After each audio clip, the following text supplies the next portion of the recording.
হওয়ার আগে, নবুয়ত এসেছে তারও অনেক পরে। প্রথমত তিনি শুরু করলেন প্রশ্ন করা, এবং তিনি চারপাশে ঘটে যাওয়া ঘটনাগুলোর সমালোচনা করা শুরু করলেন। এটা থেকে যা বোঝা যায় তা হলো, আল্লাহ আজ্জা ওয়া জাল্লা মানবজাতির প্রত্যেককেই ক্ষমতা দিয়েছেন নিজে নিজে চিন্তা করার। তাদের পরিবেশ যাই হোক না কেন, যে পরিস্থিতি, যে সমাজের অংশই তারা হোক না কেন, যদি তারা সিদ্ধান্ত নেয় অন্য সবাইকে অনুসরণ করার এবং নিজে চিন্তা না করার, সেই দায়ভার তাদের নিজেদের। তারা এটা বলতে পারে না, আমি কি করব, আমি তো অন্ধত্বপূর্ণ পরিবেশে ছিলাম। না, আল্লাহ আপনাকে নিজ থেকে দেখার ক্ষমতা দিয়েছেন। কিন্তু এর বিপরীত দিকে ভিন্ন আরও দৃষ্টান্তও রয়েছে। আর আমার দৃষ্টিতে অনন্য একটা উদাহরণ হলো ইয়াকুব আলাইহিস সালামের ঘটনা, যার ছিল দুই গ্রুপের সন্তান, ভালো সন্তান এবং খারাপ সন্তান। পিতা একজনই। যারা অন্য যুক্তি দিতে চায়, আমার মতে এরকম চিন্তা করা মোটেও শোভনীয় নয় যে ইয়াকুব আলাইহিস সালাম একজন আদর্শ পিতা হিসেবে কোনো অংশে কম ছিলেন। তিনি একজন নবী, আর নবীগণ তাদের সততা, ন্যায় বিচার এবং ইহসানের জন্য পরিচিত ছিলেন, বিশেষত তাদের নিজ পরিবারে। তো এটা মনে করা আমাদের অনুচিত যে তিনি ভালো বাবা ছিলেন ইউসুফ এবং বিনিয়ামিনের জন্য, আর অন্য সন্তানদের জন্য তিনি এতটা ভালো বাবা ছিলেন না। এ কথা মোটেও যুক্তিসঙ্গত কথা নয়।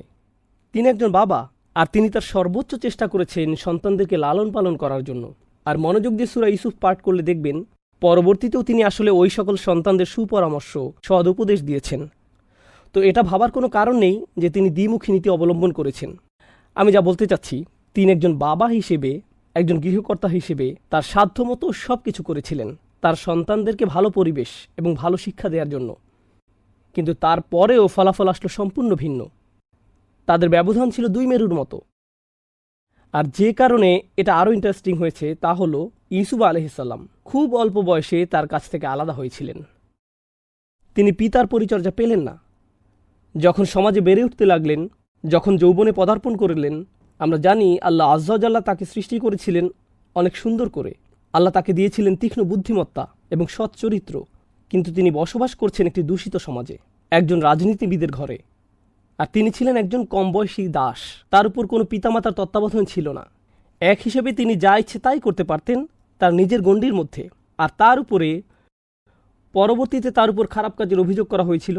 তো তিনি ছিলেন একটা খারাপ পরিবেশে, এবং সেখান থেকে তিনি আরও খারাপ পরিবেশে জেলখানার মধ্যে চলে গেলেন। জেলখানায় নিশ্চয়ই চারপাশের সর্বশ্রেষ্ঠ মানুষ পাওয়া যায় না। আর যখন মানুষ এ ধরনের খারাপ পরিবেশে দীর্ঘ সময় থাকে, এটা স্বাভাবিক যে সে বের হয়ে আসবে খারাপ হয়ে। সে চারপাশের অসুস্থ পরিবেশের খারাপ বৈশিষ্ট্য এবং দূষণগুলো নিজের মধ্যে ধারণ করবে। কিন্তু অবশ্যই তার সাথে এমনটি ঘটেনি। তিনি তার চরিত্রের পবিত্রতা রক্ষা করেছিলেন। কিন্তু আপনি যদি এটাকে তার অন্য ভাইদের সাথে তুলনা করেন, যারা আসলে বসবাস করছিল একজন নবীর ঘরে, তারা বাস করছিল সর্বোত্তম স্থানে, কল্পনা করতে পারেন আপনার বাবা একজন নবী। সঠিক পথে চলার জন্য আপনার পক্ষে এর চেয়ে ভালো পিতার তত্ত্বাবধান পাওয়া সম্ভব না। আর তারপরেও ওনার ভাইয়েরা ষড়যন্ত্র করেছে, মিথ্যা বলেছে, গীবত করেছে। আর তারা এটা করেছে অনেক বছর ধরে। তাদের বাবার প্রতিও তাদের আচরণ ছিল অসম্মানজনক, যদিও বাবার মধ্যে কোনো ত্রুটি ছিল না। তো এই পর্যন্ত আমি যে বিষয়টি বোঝাতে চেয়েছি তা হলো, একদিকে ছিল এমন বাবা যার কোনো অবদানই ছিল না, যেমন আজরের ক্ষেত্রে সে কিছুই করেনি, কিন্তু ফলাফল এসেছে চমৎকার, ইব্রাহিম আলাইহিস সালাম। অন্যদিকে রয়েছেন ইয়াকুব আলাইহিস সালাম, যিনি করেছেন সব কিছু, আর ফলাফল কোনোটা এসেছে চমৎকার, যেমন ইউসুফ আলাইহিস সালাম। আবার কোনোটা বিপরীত, যেমন তার অন্য ভাইরা, যারা বহু বছর ধরে ছিল বিদ্রোহী। যখন আপনি সূরা কাহাফের শেষ অংশ পড়বেন, সেখানে আপনি ইন্টারেস্টিং কিছু দৃষ্টান্ত পাবেন। প্রথমত আপনি পাবেন এক তরুণের ঘটনা, যার পেশা ছিল সমুদ্রে গিয়ে মাছ ধরা। কিন্তু সেই তরুণ যে সৎ পথে উপার্জন করত, তার ঘটনার পর, আর এই উভয় ঘটনায় কম বয়সী বাচ্চাদের নিয়ে। আরও দুইটি ঘটনা এসেছে, আর এই উভয় ঘটনায় কম বয়সী বাচ্চাদের নিয়ে।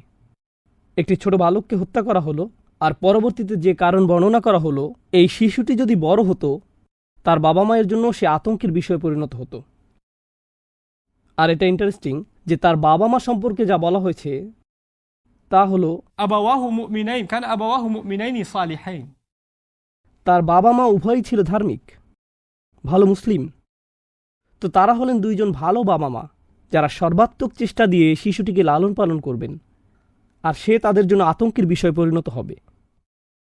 তো ইয়ানান ও কুফরান, কোরআনের বর্ণনা অনুযায়ী বিদ্রোহী এবং ঈমানহীনতা, সে ইসলাম ত্যাগ করবে, এবং সে হবে চরম বিদ্রোহী তার পিতামাতার বিরুদ্ধে, যদিও তারা তাকে লালন পালন করতে কোনো ভুল করেননি। এর অন্য পাশে কয়েকটি এতিম শিশু, যাদের সম্পর্কে আমরা কিছুই জানি না, মূসা আলাইহিসসালামকে বলা হলো একটি দেয়াল নির্মাণ করতে। তার কোনো ধারণাই ছিল না কেন এটি নির্মাণ করছেন।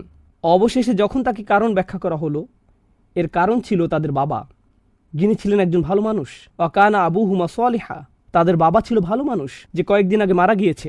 এখন এই শিশুগুলো এতিম হয়ে গেল, তারা রাস্তায় লালিত পালিত হচ্ছিল।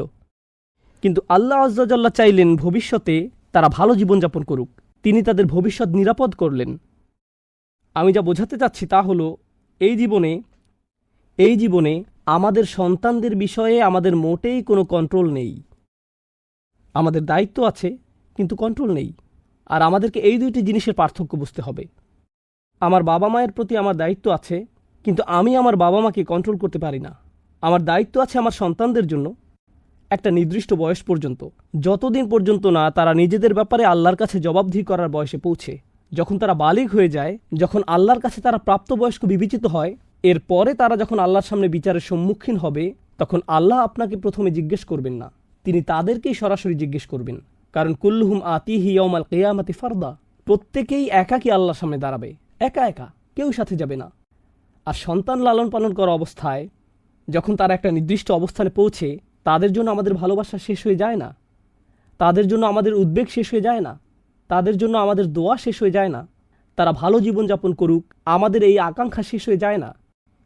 কিন্তু আল্লাহ কি তাদের ভুলের জন্য আপনাকে ধরবেন? না, আপনার সর্বোচ্চ সামর্থ্য অনুযায়ী আপনি চেষ্টা করেছেন।